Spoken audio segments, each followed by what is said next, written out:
गेल India limited एक बार फिर से आपके लिए रिक्रूटमेंट लेके आ चुका है और यहाँ पे वेरियस पोस्ट है। तो यहाँ पे कह रहे हैं career opportunities in various disciplines in E1 and E2 grade. यहाँ पे ग्रेड अलग ही चलते हैं। तो देखिए आपको जानकारी के लिए बता देती है, PSU है, एक कंपनी है, आप इसको एक तरह से मान सकते हो। क्या है, ये खुद कहती है कि हमारी ये कंपनी है। तो यहाँ पे गैस वगैरह का कुछ काम कुम होता है, वो आप रिसर्च करके देख लेना। हम तो यहाँ पे भी मेन मुद्दे की बात करने वाले हैं। तो यहाँ पे सीधे चलते हैं मेन पॉइंट पे, और ये आपका आ जाता है ऑफिसर ऑफिशियल लैंग्वेज, यानी कि आप इसको एक तरह से कह सकते हो कि राजभाषा अधिकारी की यहाँ पे पोस्ट है। तो टोटल 13 वैकेंसी हैं, और यहाँ पे 13 वैकेंसी E1 ग्रेड में है। UR की 6 हैं, एक EWS की, 3 OBC की, 2 SC की और एक ST की है। तो हर कैटेगरी में भर भर के वैकेंसी दी हुई है। आगे देखते हैं, तो आगे क्या कहते हैं भाई, ये कहते हैं कि एक कैटेगरी C में PWBD के लिए एक वैकेंसी है।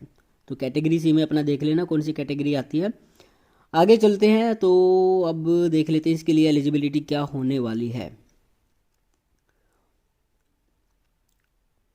तो यहाँ पे देखिए सीरियल नंबर 19 पर इन्होंने बता दी है अपनी एलिजिबिलिटी जो इनको चाहिए। तो यहाँ पे देखिए पे स्केल जो आपका है 50,000 बेसिक पे है, जबकि GST में तो 36,400 सॉरी 35,400 मिलता है, और सीनियर हिंदी ट्रांसलेटर में लगभग 45,000 मिलता है, लेकिन यहाँ पे 50,000 है, तो बहुत बढ़िया है सैलरी के हिसाब से। और क्वालिफिकेशन की बात करें तो यहाँ पे कह रहे हैं MA हिंदी आपकी होनी चाहिए केवल, और उसमें 60% आपके होने ज़रूरी है। उसके बाद कहते हैं should have English as one subject, चाहे इलेक्टिव हो कंपलसरी हो जो भी हो, वो आपका ग्रेजुएशन में होना चाहिए। 1 साल हो 3 साल हो कोई फ़र्क नहीं पड़ता। डिज़ायरेबल है सर्टिफिकेट या डिप्लोमा कोर्स इन ट्रांसलेशन है तो अच्छी बात है। आगे फिर कहते हैं 2 साल का आपको क्वालिफिकेशन कंप्लीट होने के बाद का एक्सपीरियंस होना चाहिए, चाहे वो state, central government, PSU, bank, financial institution या फिर लार्ज प्राइवेट सेक्टर ऑर्गेनाइजेशन या फिर इंस्टीट्यूट या फिर किसी कंपनी से है, तो वो भी इसके लिए पात्र हो जाएंगे। इसके साथ साथ आपको राजभाषा की नीति की भी जानकारी होनी जरूरी है। चलिए जी आगे बढ़ते हैं। अब एलिजिबिलिटी हमने देख ली है। आगे कहते हैं ये जो आपकी एलिजिबिलिटी है, जो आपका एक्सपीरियंस है 11/12/2024 तक, ये 2 साल से अधिक होना चाहिए। 2 साल है तो भी चलेगा। अपर एज लिमिट एंड रिलैक्सेशन, तो भाई ये वही मिलता है आपको जितना मिलता आया है। यहाँ पे SC ST को 5 साल मिल जाएगा, OBC को 3 साल मिल जाएगा, PWBD और EWS जो भी इनमें है UR EWS से उनको 10 साल का। अगर PWBD OBC से है तो 10 + 3 13 साल का, SC ST से है तो 15 साल का, और यहाँ पे एज जो इन्होंने कही है वो 35 साल आपकी होनी चाहिए। सॉरी वेट, 4.4 में देखिए maximum upper age limit of the applicant shall not exceed 56 years including all possible age relaxations. Oh my god, अच्छा तो यहाँ पे ये बात है। तो ये कह रहे हैं जितने सारे रिलैक्सेशन लेने हैं आपको वो ले लो, आपकी एज जो है वो 56 साल से अधिक नहीं बननी चाहिए, लेकिन इससे ज़्यादा नहीं मिलेंगे आपको। तो 35 साल एज लिमिट है, तो OBC के लिए 38 हो जाएगी, SC ST के लिए 40 हो जाएगी, और PWBD के लिए 10 साल एक्स्ट्रा लगा लो आप, जो भी उनकी कैटेगरी है प्लस वो तो मिलना ही है उनको। ठीक है, आगे चलते हैं। तो इनिशियल पे आपका जो होगा वो यहाँ पे E1 का होगा, यानी कि राजभाषा का होगा 50,000। उसके प्लस में आपको DA मिलेंगे, HRA मिलेंगे, TA मिलेगा, DA और TA मिलेगा, सब कुछ मिलने वाला है। और आपको बहुत सारे देखिए पे एंड अलाउंसेस है, तो यहाँ पे कह रहे हैं वेरिएबल डियरनेस अलाउंस है वो भी मिल जाएगा, और पर्क्स है वो भी मिलेंगे, अलाउंसेस अंडर कैफेटेरिया अप्रोच है वो भी मिल जाएगा। कंपनी में भाई पैसा बहुत होता है। अदर बेनिफिट है company accommodation, lease accommodation, HRA, इन तीनों में से एक चीज़ आपको मिलेगी। मेडिकल फैसिलिटी मिलेगी, ग्रुप इंश्योरेंस मिलेगा, हाउस बिल्डिंग एडवांस मिल जाएगा, कन्वेंस एडवांस मिल जाएगा, etcetera as per the rules of the company.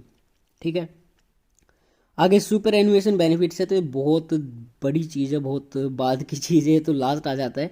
तो इस सुपर एनुएशन रिटायरमेंट ही होती है। ठीक है, तो उस रिटायरमेंट के टाइम पे भी आपको क्या कुछ मिलने वाला है टर्म्स एंड कंडीशंस में, employees will be eligible for contributory provident fund, gratuity and pension under defined contributory scheme. तो इनकी जो भी स्कीम है उसके अंडर आपको पेंशन भी मिलेगी।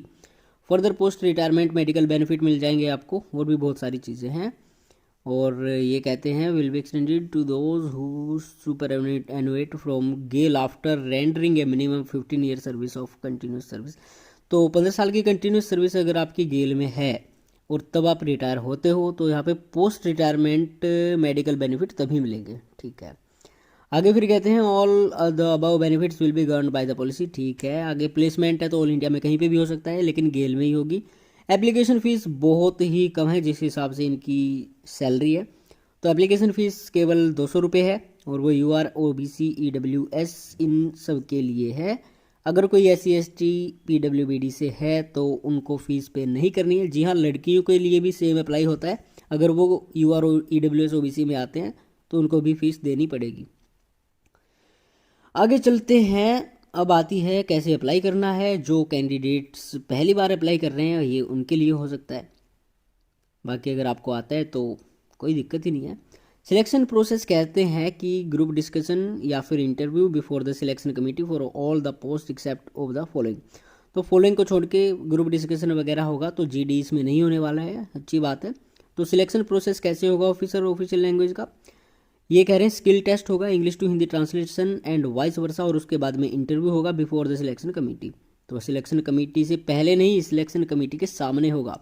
यहाँ पे बिफोर का ट्रांसलेशन देख लो।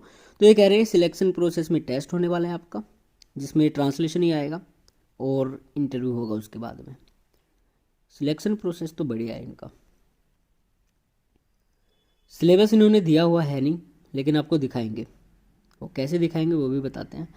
आगे कहते हैं कुछ इंपॉर्टेंट डेट है हमारी, तो भाई 11/12/2024 तक शाम 6 बजे तक आप इसके लिए आवेदन कर लो। ये टाइम ज़रूर याद कर लेना। और ये 12/11/2024 को नोटिस आया, कल से शुरू हो चुके हैं मतलब आवेदन, और ये 11/12 तक कर सकते हो। 11/12 ऐसे ही चल रहा है।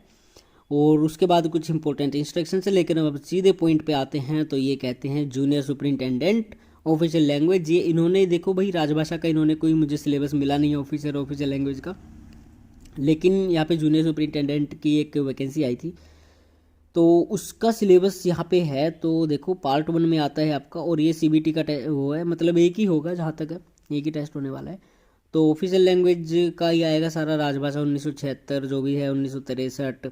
उसके बाद कॉम्प्रिहेंशन आएगा हिंदी और इंग्लिश में, एडमिनिस्ट्रेटिव टर्मिनोलॉजी आएगी हिंदी और इंग्लिश में, हिंदी लिटरेचर आएगा, हिंदी ग्रामर आएगी। बहुत बढ़िया सिलेबस है, इंटरेस्टिंग है, क्योंकि हम इससे जुड़े हैं तो ऐसा सिलेबस देख के थोड़ा दिल खुश हो जाता है।